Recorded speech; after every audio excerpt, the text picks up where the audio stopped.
നമസ്കാരം. Welcome to comedy masters. Thank you. Pradeep Vaiga എവിടെ നിന്നാണ് വരുന്നത്? എന്റെ സ്ഥലം കൊല്ലം ജില്ലയിലെ ചാത്തന്നൂർ എന്ന് പറയുന്ന സ്ഥലമാണ്. ഓക്കെ, ഇന്ന് എന്തൊക്കെയാണ് ചെയ്യാൻ പോകുന്നത്? ആദ്യം നമ്മുടെ ഉമ്മർക്കട വോയിസ് നേകം. ഉമ്മർക്കട പഴയ ബ്ലാക്ക് ആൻഡ് വൈറ്റ് കാലഘട്ടത്തിലെ ഒരു വോയിസ്. ഞാനൊരു സെമിനാറിൽ പങ്കെടുക്കുവാൻ പോയതായിരുന്നു. ഒന്നോർത്തു കഴിഞ്ഞാൽ നിങ്ങൾക്കൊക്കെ ജീവിതമുള്ളൂ. ഈ ഭൂമുഖത്ത് ജീവിക്കാത്തത് ഞങ്ങൾ എഴുത്തുകാർ മാത്രമാണ്. എഴുത്തുകാരൻ ജീവിക്കുന്നില്ലല്ലോ, ജീവിതം എഴുതി തള്ളുകയല്ലേ. ഇത്രയും കാലം പോത്തും പതുങ്ങിയും ഒക്കെ നടന്ന് ഒരുപാട് പേരുടെ ജീവിതം ഞാൻ കഥകളാക്കി. പക്ഷെ ഇന്നുവരെ നിങ്ങളെപ്പോലെ ജീവിക്കുവാൻ എനിക്ക് സാധിച്ചിട്ടില്ല. ഞാൻ പറയുന്നത് മിസ് ഗോവിക്ക് മനസ്സിലാകുന്നുണ്ടോ? മനസ്സിലാവുന്നുണ്ട് സർ. Thank you. അടുത്ത ആരാണ്? നസീർ സാറിന്റെ അത് പഴയ സിനിമയിലെ കോമഡി ടച്ചുള്ള ഒരു ഡയലോഗാണ്. പുതുമുഖങ്ങളെ മാത്രം പങ്കെടുപ്പിച്ചുകൊണ്ട് നിർമ്മിക്കാൻ ഉദ്ദേശിക്കുന്ന ഒരു സിനിമയുടെ സംവിധായകൻ ഇന്ന് ഹോട്ടൽ പാരഡൈസിൽ വരും. ഞാൻ അയാളെ കാണാൻ പോവുകയാണ്. മിക്കവാറും എനിക്ക് സിനിമയിൽ ചാൻസ് കിട്ടും. ഞാൻ പാടുക മാത്രമല്ല, മ്യൂസിക്കും ചെയ്യും. എൻ്റെ പാട്ട് കേട്ടാൽ ഏത് കൊലക്കൊമ്പനാണ് വീഴാത്തത്. അതുപോലെ തന്നെ മധു സാറിന്റെ പഴയ ഡയലോഗുകളെല്ലാം നമ്മൾ ഒരുപാട് കേട്ടിട്ടുണ്ട്. അദ്ദേഹത്തിന്റെ ഈ കാലഘട്ടത്തിൽ കാര്യസ്ഥൻ എന്ന് പറയുന്ന മൂവിയിലെ ഒരു വെറൈറ്റി വോയിസ്. ഞാനൊരു കാര്യം പറഞ്ഞാൽ അത് മറ്റാരോടും പറയില്ലെന്ന് ഭഗവതി മുന്നിട്ട് സത്യം ചെയ്യാവൂ. അവൻ വെറും ഒരു കാര്യസ്ഥനല്ല, എൻ്റെ പേരക്കുട്ടിയാണ്. കൃഷ്ണനുണ്ണി എൻ്റെ രാജൻ്റെ മകനാണ്. നിനക്ക് അവനെ ഇഷ്ടമാണെന്ന് എനിക്കറിയാം. പക്ഷെ ആരോടൊപ്പം ജീവിക്കണമെന്ന് തീരുമാനിക്കുന്നത് നീ ഞാനൊന്നും അല്ലല്ലോ, ഈശ്വരനല്ലേ. Thank you. Thank you. ഇനി സ്പോട്ട് ഡബ്ബാണ്. 5 രാഷ്ട്രീയ താരങ്ങളുടെ ശബ്ദം കോർത്തിണക്കിക്കൊണ്ടുള്ള ഒരു സ്പോട്ട് ഡബ്. അപ്പൊ സ്പോട്ടിലേക്ക് പോവാം. ഓക്കെ. സ്പോട്ട് ഡബ് ചെയ്യുന്ന സ്പോട്ട് അവിടെ. Thank you.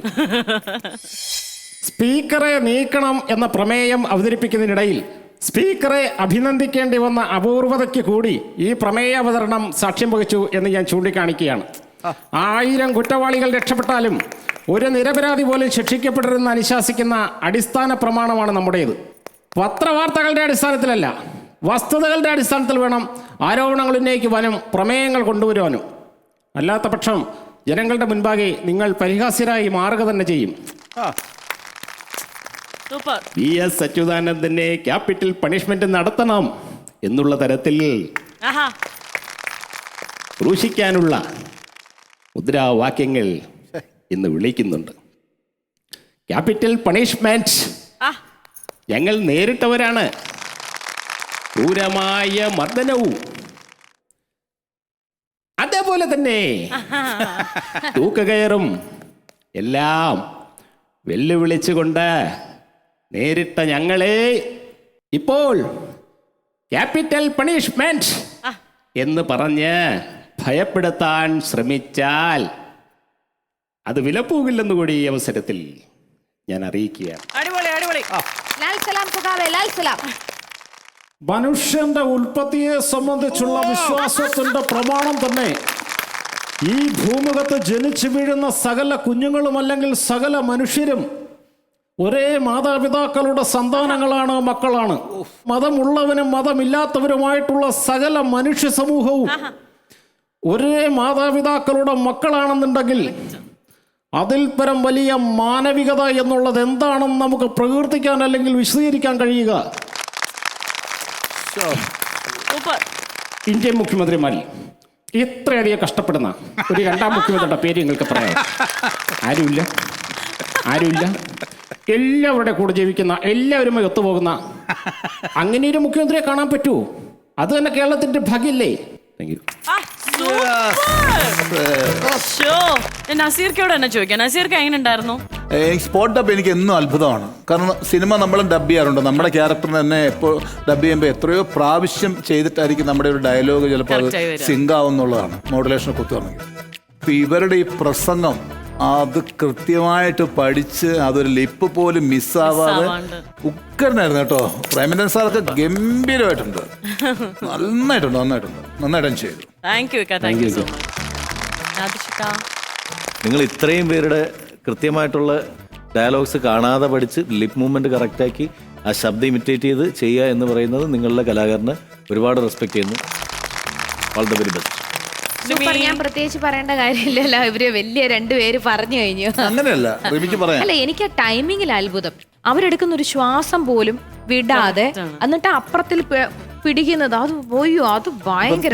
റിമി അഭിനയിച്ച സിനിമയിൽ റിമിയാണോ ഡബ് ചെയ്തത്? അതെ അതെ. എന്നിട്ട് കറക്റ്റ് ആയിട്ട് ഡബ് ചെയ്യാൻ എനിക്ക് ഡബ് ചെയ്യാൻ ഭയങ്കര ഈസി ആയിരുന്നു. എല്ലാവരും വിചാരിച്ചു എനിക്ക് അഭിനയിക്കുന്നതിനേക്കാളും എളുപ്പം ഡബ് ചെയ്യാനായിരുന്നു. കാരണം അന്ന് ഒരു 2 ദിവസം കഴിഞ്ഞ് എനിക്ക് US ഷോയും ഉണ്ടായിരുന്നു. അപ്പം എല്ലാവരും പറഞ്ഞത് നടക്കുകയല്ല, എനിക്കാണെ പോവുകയും ചെയ്യണം. ഞാൻ വന്നിട്ട് ഒരു ദിവസം രാവിലെ വന്നിട്ട് വൈകുന്നേരത്തിനുള്ളിൽ അപ്പം ജയറാമേട്ടൻ വരെ പറഞ്ഞു ഇത്ര പെടുന്ന ഡബിങ് നീ കഴിഞ്ഞോ. ചിലവർക്ക് ഡബിങ്ങിൽ ഭയങ്കര ഈസി ആയിരിക്കും. അത് പരസ്യങ്ങളൊക്കെ ചെയ്യുമ്പോൾ എനിക്ക് ഡബ് ചെയ്യാൻ ഭയങ്കര ഈസിയാ. മീറ്റർ പിടുത്തം കിട്ടുന്നുണ്ട്. സൂപ്പർ ആയിരുന്നു. ഞങ്ങൾ എല്ലാവരും എൻജോയ് ചെയ്തു. Thank you so much for coming. ഞങ്ങളുടെ സൈഡിൽ നിന്ന് ഒരു ഗിഫ്റ്റ് ഉണ്ട് കേട്ടോ. ലണ്ടൻ ക്ലാസിക് നൽകുന്ന ഒരു ഷർട്ടാണ് നസീർക്ക.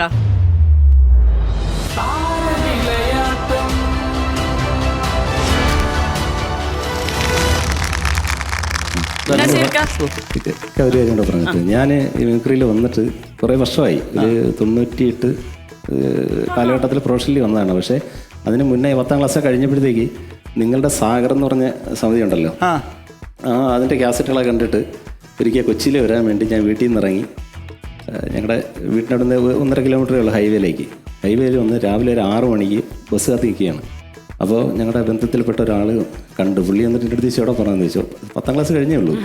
അന്ന് ഏകദേശം 2-3 താരങ്ങളുടെയൊക്കെ ശബ്ദം അനുകരിക്കും. നയനാർ സാറ്, കർണാടക സാർ, അവരുടെയൊക്കെ ശബ്ദം അനുകരിക്കുകയായിരുന്നു.